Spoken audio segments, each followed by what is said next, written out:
একটা কথা কি বিয়ে জানেন? কথাটি হলো ভাই, আমি আল্লাহকে ডেকে যদি কেঁদে সাগরও বানায় লাই, জান্নাত মিলবে না। তার কারণ কি জানেন ভাই?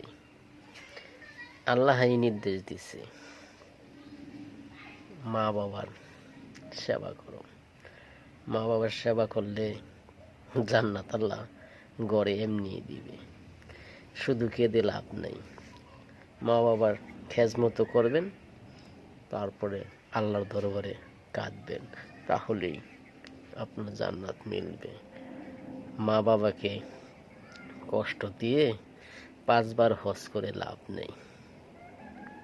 কথাটা সত্যি হলে লাইক কমেন্ট শেয়ার করবেন, মিথ্যা হলে ভুয়া বলে কেটে দিবেন।